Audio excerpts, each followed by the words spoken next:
আসসালামু আলাইকুম শেখ। ওয়ালাইকুম আসসালাম রহমতুল্লাহ বরকাত। জি। শেখ, আমার বাড়ি মুর্শিদাবাদ। হুম। শেখ, আমার প্রশ্ন কোথায় হচ্ছে বলবো? আমার মুর্শিদাবাদ জঙ্গিপুর মুর্শিদাবাদ স্যার। কোথায়? জঙ্গিপুর, জঙ্গিপুর। মাশাআল্লাহ। মাশাআল্লাহ। বলো। আমাদের গ্রামে একটা মসজিদ আছে। হুম। এই মসজিদে আপনার এই মসজিদ আপনাকে দান করেছে, তো যে তার বংশধূত গুলো এখন ওই মসজিদটাকে নিজের দাবি করছে। দিয়ে অনেক ঝামেলা হওয়ার পর, বিচার হওয়ার পর ওই মসজিদটাকে ওনাদেরকে দিয়ে দেওয়া হচ্ছে, ওদের ওদের বংশকে। তো হুম। এখন অনেকজন বলছে, অনেক গ্রামের লোক বলছে ওই মসজিদে সালাত হবে না। তো আমাদের মুসল্লি, যারা এই গ্রামের মুসল্লি আছে, তারা কি করবে? কোথায় সালাত পড়বে?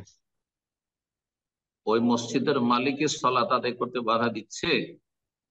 হ্যাঁ, বলছে ওই, মানে আপনাদের পুরো ওই বংশটা, যে বংশটা দান করছে ওর দাদুরা, ওরা এখন হুম। ওদের দাবি করছে, বলছে ওরা ওদের দাবি করছে, বলছে এটা আমাদের মসজিদ। দিয়ে আমাদের আপনার মসজিদ বিচার। মানে? আমাদের মসজিদ বলতে আমরা জমিটা দিয়েছি বলতে চাইছে, না হ্যাঁ, বলতে হ্যাঁ, হ্যাঁ, চাইছে হ্যাঁ, যে আমরা এটা বলে? জমিটা দিয়েছি।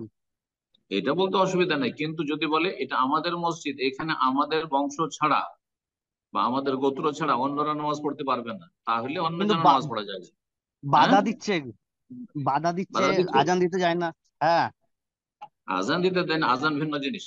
আজান দেওয়ার অধিকার যে মুয়াজ্জিন যাকে নিযুক্ত করবে মসজিদের মুতাওয়াল্লি, সে আজান দেবে। ইমাম যাকে নিযুক্ত করবে সে ইমামতি করবে। অন্য কেউ বলতে পারে না যে আমাকে ইমামতি করতে দেয় না, তো আমাকে আজান দিতে দেয়। এটা ভুল কথা।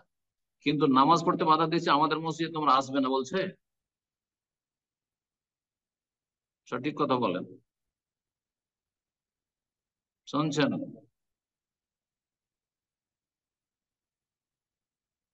যদি না শোনেন তা আবার স্পষ্ট বলে দিচ্ছি, আমি মাসলা দুদিকটা বলে দিচ্ছি। যদি সে মসজিদের জমিদাতা যারা দিয়েছেন, তারা যদি বলে যে আমাদের মসজিদ, আমাদের বংশের লোকের নামাজ পড়বে, অমুক অমুক বাড়ির লোকের নামাজ পড়বে, আর বাকি গ্রামের লোক আসতে পারবে না এখানে, তাহলে অন্যরা যাবে না, তখন বলতে পারে যে আমাদের জন্য সেখানে নামাজ পড়া যায় না। কথা বোঝা গেছে না? আর যদি বলে যে না, আমরা হয়তো রেজিস্ট্রি দিইনি, কিন্তু সবাই নামাজ পড়তে পারে, হ্যাঁ সবাই নামাজ পড়তে পারে, কারও বাধা নেই, তাহলে সেখানে নামাজ হবে না। এই ফতোয়া বাড়াবাড়ি ফতোয়া, আমাদের এগুলো দেশীয় কথা। রেজিস্ট্রি করে না দিলে নামাজ হবে না, এতে হবে না। না, যে কোনো জায়গায় নামাজ হবে। সরকারি জমিতে ফিল্ডে নামাজ হবে না? খেলার ফিল্ডে নামাজ হবে না? রাস্তাঘাটে কোথাও বাস ট্রেনে নামাজ হয় না? রেজিস্ট্রিও দিবে নাকি আপনাকে? জায়েজ আছে, অসুবিধা নেই। তবে উচিত হবে যারা দান করেছে তার সাথে সাথে রেজিস্ট্রি করে দেবে। কারণ এরা দুনিয়া থেকে চলে যাবে, তখন আগামী প্রজন্ম হতে পারে অসৎ, তখন তারা আবার সেটাকে দখল করে নিতে পারে। সে মসজিদে না, ওরা না, আমরা জমির দাম বেড়ে গেছে আর আমরা মসজিদ রাখতে দেবো না। তখন কি হবে? এই জন্য যারা দান করছেন আল্লাহর হস্তে, আল্লাহ সন্তুষ্টির জন্য, নেকি পেতে চান, জান্নাত পেতে চান, তাহলে সাথে সাথে রেজিস্ট্রি করে দিয়ে দেবেন, যাতে করে আপনার আগামী প্রজন্মে যারা অসৎ বেদিন, তারা কোন রকমের এর বিপরীত কোনো কিছু না করে আপনাদের গুনাহগার না বানিয়ে দেয়। আল্লাহ হেফাজত করুন। বারাকাল্লাহ ফিক।